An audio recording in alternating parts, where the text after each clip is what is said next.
On today's episode, we are going to be analysing Tottenham Hotspur and taking a deep dive, tactical look at Spurs v Aston Villa at the weekend. We're going to take a look at the new Thomas Frank system. We're going to have a look at heat maps, passing networks, average positions, tactical pad.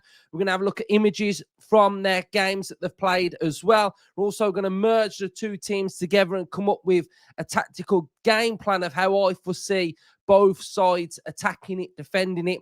And we're also going to go to the data and have a look at all things Spurs and some of the main numbers of what they've been doing this season. So if you are enjoying the content and especially going to enjoy this episode, make sure you're hitting that like button. Makes a massive difference to the channel, brings more fans in as well. Subscribe, close to 28k now, so help me out, play your part, and comment your thoughts. Spurs fans, if I've missed anything, if you want to add anything, Villa fans, always offer your thoughts as well. Right, so let's get stuck into it. Let's go straight into the tactical pad and have a look at what Spurs are under Thomas Frank. Now, it's a new system, so there are going to be learning phases during games. Are they the finished article? No. Are they this swashbuckling, amazing attacking side that's really fluid? No. Will they get there? Possibly. A lot of people know that I really rate Thomas Frank, loved him at Brentford, loved his tactical adaptability game on game, got massive wins against Man City at Brentford, and he deserves to be at Spurs. He deserves to be cutting his cloth in the Champions League, adapting and learning as a coach as well. So I'm intrigued to see how he does. And I have been intrigued to see what he does with this Spurs side. And to be honest, he's been here less than 10 games, right? And what I'm seeing from Spurs is very, very good. So I'm going to spend quite a bit of time on this part because they have actually got loads of different variations of what they do. And it's going to be a difficult game for Villa. Can we beat them? Yes. Will I show you how we're going to do it? I will. Right. So this is the basic general gist of their team, 4-2-3-1. Now, we can caveat this that they've built a good squad. You know, they've got two players in most positions now. And left back is the one where they've got two players in that position. So it's Udogie or Spence. Which one will play depends on what you kind of want. But I've gone with Udogie. We've got Palhinha, Bentancur, Kudus, Simmons, Odobert, and Tell. Now, we could go Richarlison, but we'll stick with what I really liked against Leeds. So 4-2-3-1. The big thing that they've got is double wingers. Now, this intrigues me quite a bit, and we'll see this from the images. The double wingers on both sides, they kind of set little traps. They suck you in on one side, and then what they do is they'll keep these two players high and wide on the opposite side, while this side could be coming quite narrow and everybody's shifting over to one side. And the trap gets set by having high and wide players. We saw this with sort of like Kevin Schade at Brentford and Mbeumo that would drift at times as well. So the double wingers is something to really look out for. But the big thing that I've noticed so far with Thomas Frank is his structure when he hasn't got the ball on how narrow his team is. And we know that Aston Villa play down the middle. So this is going to be intriguing on Sunday, this middle of the park. It's going to be so congested. But the narrowness of this team. So it's a 4-2-3-1, but Simmons will often go and support the striker, and that could be a 2. We get really narrow when they don't have the ball, and it generally looks something similar to this of how narrow it is. Then that enables them to sort of still have their fullbacks out wide and operating out wide at the same time as well. They've got a double pivot of Bentancur and Palhinha who play high. They don't just sit and play and mop up in this area. They will be fully engaged in a press. Palhinha will often press and engage higher up the pitch as well. But the narrowness to them is something that I've been spotting in a lot of their games. So shutting out in the middle of the park. Now, where does their width generally come from anyway? For me, their right-hand side is obviously better because it's got more fluidity with their their tactics because they've got an out-and-out winger that plays on the right. So Kudus is out wide on the right, and he's always going to offer you that width. And then you're sort of thinking, well, what was Ange doing? And Ange was having fullbacks dropping into these areas through here and very much isolating the back two. Van der Ven and Romero must have been like, where's my teammates gone? Where's the team gone? We left exposed. But Spurs still do have fullbacks that go into attacking areas. But Thomas Frank is more tactically astute and aware of what he wants to get from his team. He's got a greater balance with what he wants from his team. So the fullbacks do go forward still. So what you'll find is because Kudus stays high and wide, then there's not really much opportunity really for Porro to go on the outside. So what you do find is that Porro tends to operate in this central area, playing in sort of like a midfield central vibe. Opposite side is a little bit different because Odebear can sometimes drift in field. If it's Xavi Simons, he wants to drift in field as well. And then you kind of get a little bit more width from a doggy anyway. So he can offer that greater balance. So we are still seeing fullbacks that want to get forward as well. Xavi Simons is so interesting because he can play on the left or he can play off the striker, but the general rotations with him help just unlock this team. Odebear can stay wide. Xavi Simons can make a run. A doggy can go forward. Simons can pull back through those areas, get crosses into the box. So these rotations that Spurs have are just very, very clever. We have a little rotation on the left-hand side, but we still have our width on the right-hand side. So we kind of can suck you in and bang, switch of play, isolate the opposition, drag the opposition in. So it's really intriguing. Palhinha as a player, I think he's very, very good. I think he's very athletic, very strong, very dominant. Started his life at Spurs very good. Bentancur, a little bit more progressive on the ball, more of a ball player. Romero, the captain, Van der Ven, we know what he's all about. He too can go into those areas. And then the goalkeeper, who is a question mark for me, very flappy and shoot. You don't know what you're going to get. You could shoot, you could flap it. Who knows? So he's not the most comfortable for me. And I think he's probably one of the weakest parts of this Spurs team. So that's Spurs in a nutshell. Tell will offer a running threat, but he's completely different to Richarlison. You just get different looks, different attributes with both those players. So let's go and dive in then, and let's really have a look at what we've been spotting with this Spurs team in general then. And you'll kind of get to see some of the things that I've touched on, we can allude to and elaborate on. But here was the game against Leeds, and I've used Leeds as a base set because I thought it was a really good game from Xavi Simons, and I think it shows and highlights a little bit about what they're trying to do. So what we can see here now is we've got Palhinha and we've got Bentancur on the ball. So those are your midfield two, and it's narrow.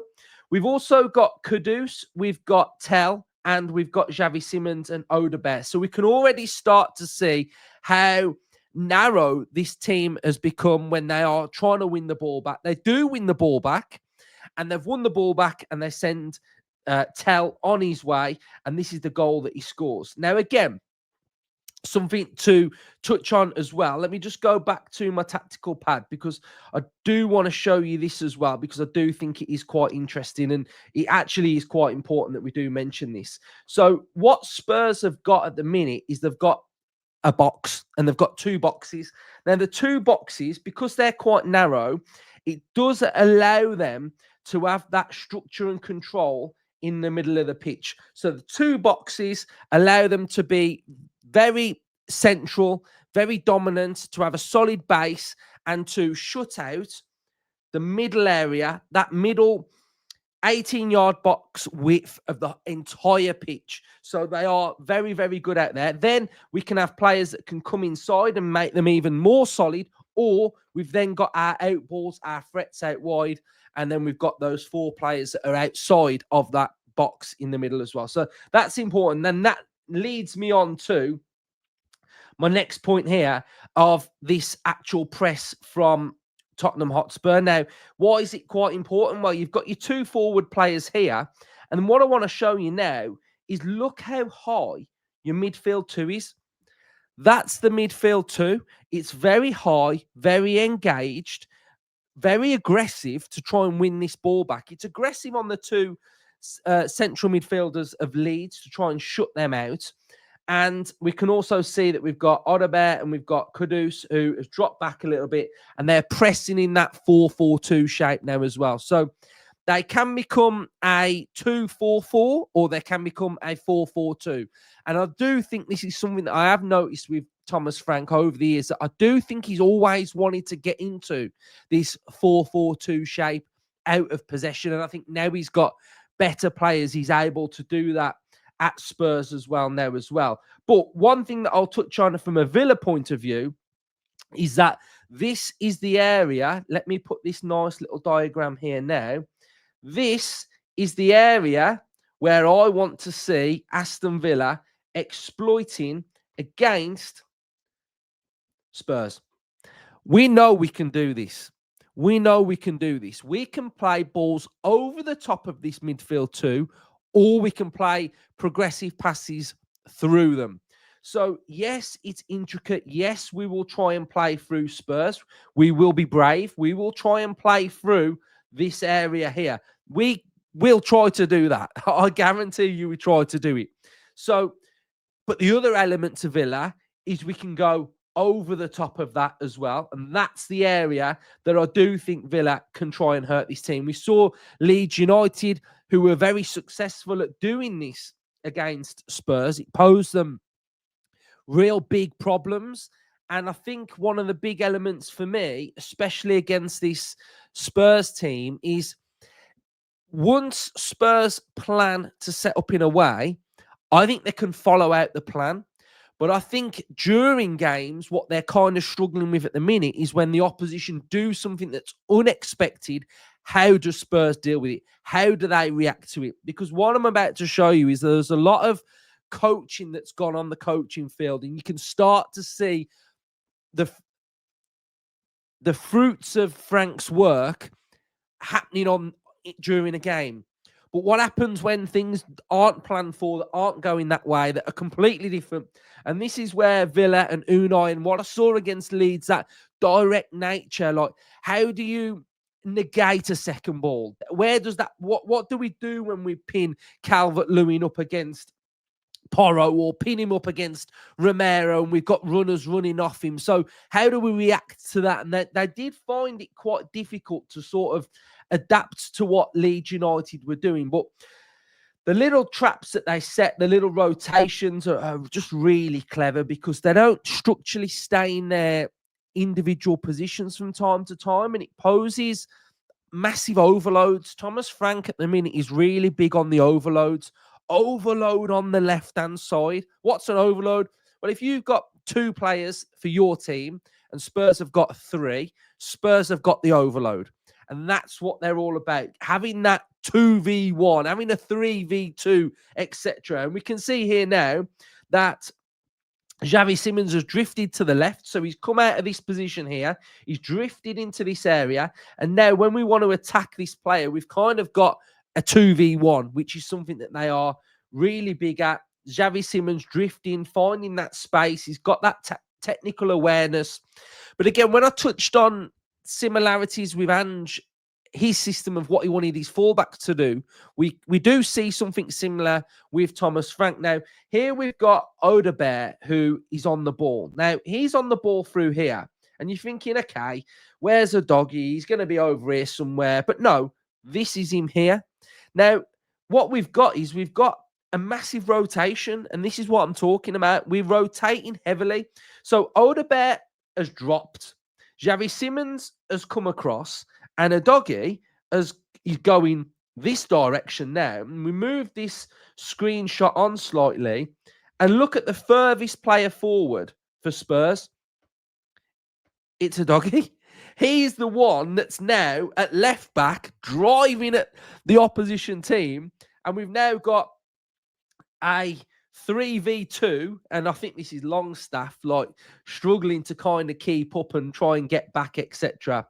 But this, for me, is something that we've really got to make sure we are aware of and we are stopping, and we're just stopping this from happening. So here we've got Odebear that's picking up the ball now. We've got Xavi Simons here, who is now going out wide, and we've got a doggy who's going into that underlapping position. Now, what do we do here? What happens?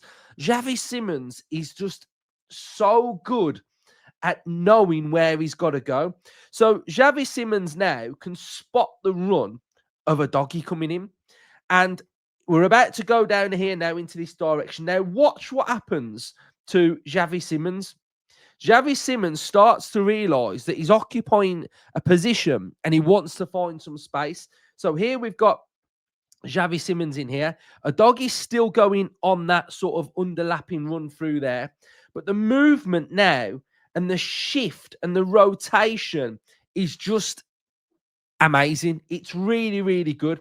So we can see that a doggy now is going into that area. Xavi Simons has come all the way around back into this position and he's creating the option for Odebear. Does he use that sort of, can he use the outside of his foot to find that player? Or does he cut back and go in here? And we can already see now that what you can spot is that we've got 1, 2, 3, 4 Leeds players.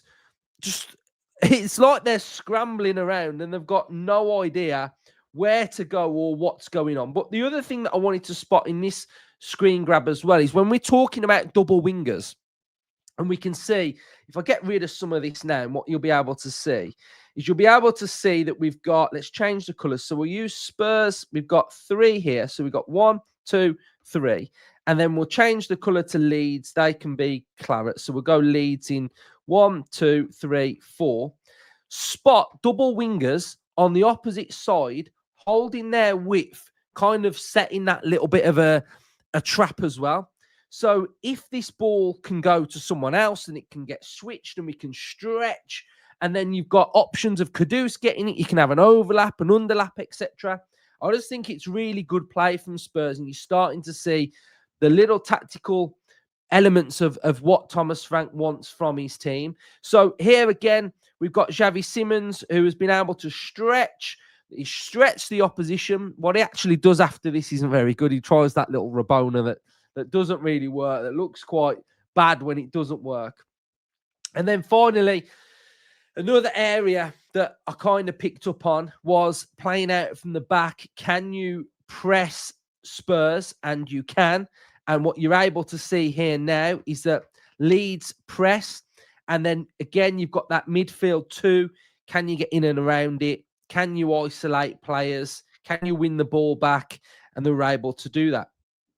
Now, if we have a look at the passing network, because I think the passing network is important because we can see where their passes are going to. And what you can see, if we change the colour, you can see that it's pretty strong with the right back to central defender to left back, central two of Pelini and Bentancur, very good. Isolate the striker, important. But here's that little chemistry of the 3 on the opposite side. Kudus is the player that's stretching, that's kind of giving you a little bit of a different asymmetric feel. Pace, power, physical, drive, more technical when Xavi Simons gets involved. But I imagine that Xavi Simons could drift to the right. He could play towards the right, move around, set different traps as well.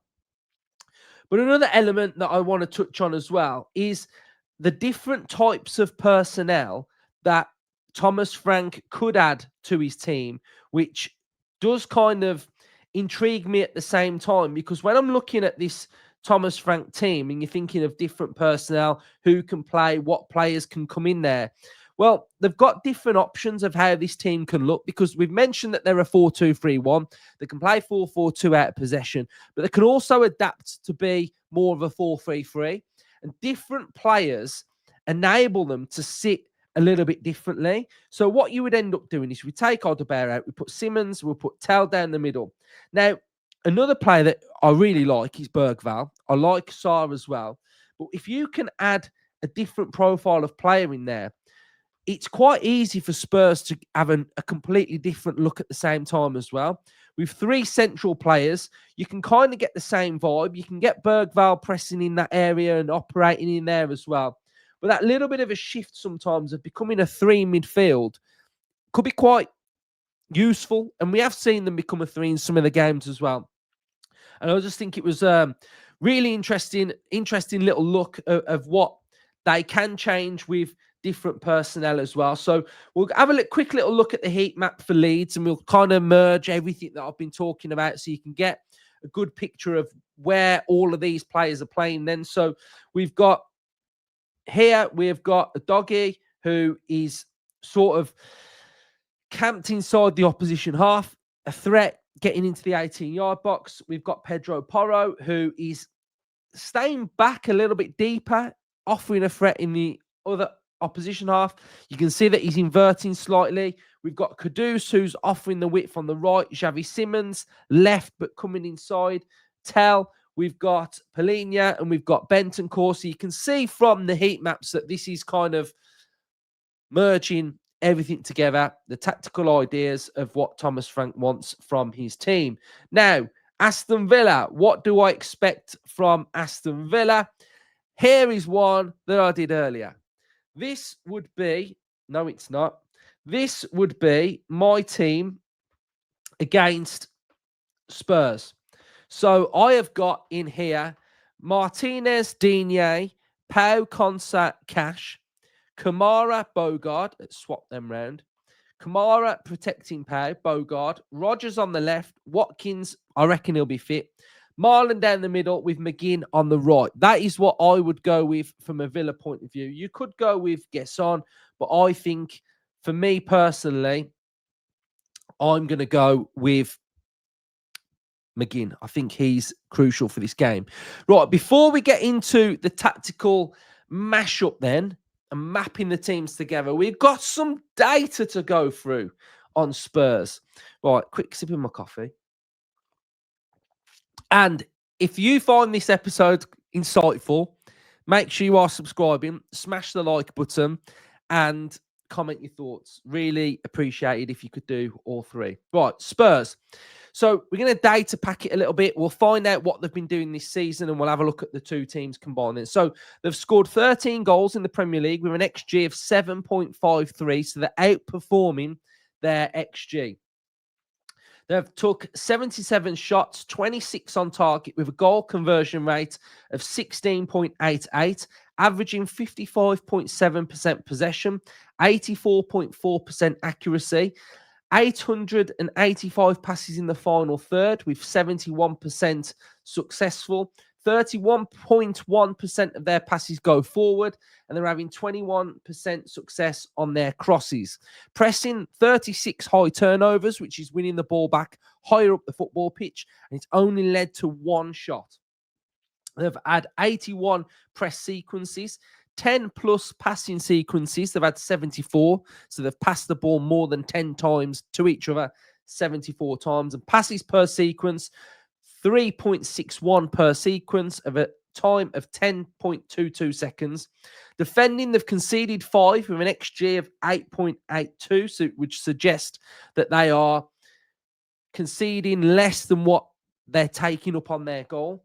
They've had 88 shots on their goal, and 29 of those shots have been on target. 80% of goals conceded have been in the box. 5.68% conversion rate for the opposition. Conceded 1 goal off set pieces.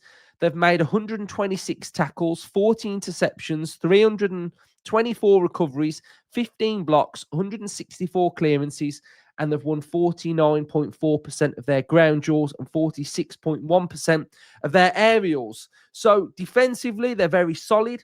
They're working well as a team. They're defending well, intercepting well, blocking, winning duels. That's all down to that midfield structure, the aggressive nature of their centre-backs at the same time as well. Right, so the matchup, what do we expect? What do I expect? I expect it to look very much like this. them pressing in that front six. That front six of Kudus, Bentancur, Tell, Simmons, Polina, and Odebear, they will look to shut out Villa in the middle of the pitch. Now, they did that against Leeds. Name the best Premier League team at slicing through teams down the middle. It's Aston Villa. So that they're not going to not do that. If they did it against Leeds, they're going to do it against Villa. So we know that they are going to shut out Aston Villa central. Now, what do I want and what do I think can happen from a Villa point of view? Now, McGinn can come inside as well, and he can operate next to that midfield as well and just mash it up and merge it up even more. So I think what we can expect is it to be quite tight. And I imagine that it's going to be quite loose at times. I think it's going to be one team will have the ball, someone will win it back because there's not much space. There won't be much space in that midfield to operate. The ball's going to come into you and bang, there's going to be a player on you straight away. And that's going to be the case for both teams. So how Villa attack is what we've alluded to, is we've got to make Spurs lose their way with their game plan. We've got to make the distances too big. So what we mean by distances too big is if they have pressed us high, which you can see now, that's quite high. You know, they've pressed us quite high in central midfield, and the space is in behind that midfield. We saw it against Leeds with a screen grab. The distance between the double pivot and the back four, that's what we've got to do against them. But we've got weapons. Our weapons are pace to stretch. So win the ball back, boom, hit it forward, stretch Romero, stretch Van der Ven. Then you get your runners that can run through those gaps. We've also got ball carriers who are very important against playing against the Spurs team. Drag them out of position, win those duels, be physical. Probably Rodgers get in and around Bentancur. I'd back him to do that more against, say, Polina. I like Polina. He's having a good season, but an area that I don't think he's good at is looking over his shoulder and checking what's running in behind him or getting Polina running that way. I think he's good going that way, you know, defensively, aggressive, switched on, powerful. But the minute he has to go, oh yeah, Rodgers is on my shoulder now and he's trying to get Rodgers, I think that's where he'll have some problems. McGinn should be able to sort him out as well. But from there, threats as well, you know, we've got to make sure that we are, again, watching those big rotations with a Doggy Odebear and Xavi Simmons. Kudus, powerful, lively, direct, can beat anyone 1v1. So Digne 1v1, we've got to make sure we're getting and doubling up on those players. And I think just utilize us on the ball, be brave, pick our moments, be resilient, be strong, win your duels, make sure we're winning all of our ground duels. I think that's a non-negotiable that we actually do that against the Spurs team. Be better at defending set pieces. I think McPhee, I've been a big admirer of McPhee over the years, but I think this season we look a little bit lost at times. So I think make sure defending those, we're on point. Do well attacking our set pieces as well. Corners, free kicks, etc. So I actually will say that I kind of foresee something happening in this game, is that I think whoever wins this game, there's going to be a mistake from the opposition. So I think somebody in this game, because of how tight it's going to be and how narrow it's going to be, I feel like someone's going to lose the ball and they're going to get punished. So let's see if that happens, because that's something that I do see happening in this game. So I think I've covered everything in one take, one whole go. We've got to virtually 30 minutes of in-depth tactical analysis of both teams in one go, unedited. So I mean, that's pretty good. I've lost my voice nearly. So if you've got this far, make sure you're subscribing, smash the likes, comment your thoughts, and let's see what happens in the game. We'll have opposition preview next. Then we'll have reaction to the press conference. Then we've got a watch along on Sunday, match reaction and tactical debrief. So we are up, firing. All our content is back. Love it. Up the Villa.